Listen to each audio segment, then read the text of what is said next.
তত্ত্বাবধায়ক সরকারের অধীনে দেশের 4টি জাতীয় সংসদ নির্বাচন অনুষ্ঠিত হয়, যা গ্রহণযোগ্যতা পায় দেশ বিদেশে। 2009 সালে আওয়ামী লীগ ক্ষমতায় আসার পর এক রায়ের আলোকে তড়িঘড়ি করে তত্ত্বাবধায়ক সরকার ব্যবস্থা বাতিল করে আওয়ামী লীগ সরকার।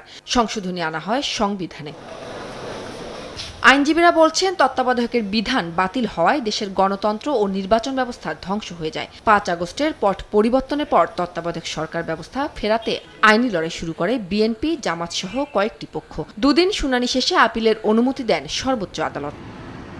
শুনানিতে প্রধান বিচারপতি বলেন, সাময়িক নয়, তত্ত্বাবধায়ক সরকার ব্যবস্থা নিয়ে কার্যকর সমাধান চায় আপিল বিভাগ, যাতে এই ব্যবস্থা বারবার বিঘ্নিত না হয়। এ সময় তিনি প্রশ্ন তোলেন, যদি এখন তত্ত্বাবধায়ক ফিরিয়ে দেয়া হয় তবে এটি কবে থেকে কার্যকর হবে? জবাবে অ্যাটর্নি জেনারেল বলেন, নির্বাচনকালে তত্ত্বাবধায়ক সরকার ব্যবস্থা কিভাবে কার্যকর হবে আপিল বিভাগ চাইলে নতুন করে পর্যবেক্ষণ দিতে পারে। অন্তর্বর্তী সরকার যেমন সাংবিধানিক পরিকাঠামোর মধ্যে আছে, একইভাবে সুপ্রিম কোর্টের ক্ষমতা আছে তত্ত্বাবধায়ক সরকার কখন থেকে কার্যকর করবেন সেই গাইডলাইন দেওয়ার।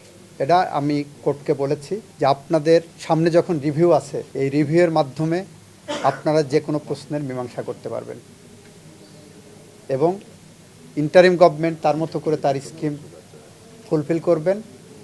সুপ্রিম কোর্ট সব কিছুকে বিবেচনায় নিয়ে একটা গাইডলাইন দেবেন বলে আমরা বিশ্বাস করি। বিএনপি, জামাত সহ আবেদনকারীদের আইনজীবীরা বলছেন, তত্ত্বাবধায়ক সরকার ফিরলে সুসংহত হবে দেশের গণতন্ত্র। রিভিউ পিটিশনটা মাননীয় আদালত অ্যালাউ করবেন এবং অ্যালাউ করলে মানুষ আবার তাদের অধিকার ফিরে পাবে। এই দেশের জনগণের প্রত্যাশা অনুযায়ী, জনগণের ভোটাধিকারের জন্য একটা নির্দলীয় তত্ত্বাবধায়ক সরকার ব্যবস্থার মাধ্যমে মানুষ ভোট দিয়ে নেতা নির্বাচনের যে সুযোগ পেয়েছিল, তত্ত্বাবধায়ক সরকার ব্যবস্থা এই রিভিউ অ্যালাউ করার মাধ্যমে যেটি সংবিধানে ফিরে আসবে। আইনে থাকুক বা না থাকুক সেই বিতর্কে না গিয়ে কোর্টের প্র্যাকটিস তারা অবলম্বন করতে চান, সেই জন্য আজকে লিভ দিয়েছেন এবং শুনানি হবে রিওপেনিংয়ের প্রথম দিকেই এটি শুনানি হবে গুরুত্বের বিচারে। আমরা আশা করি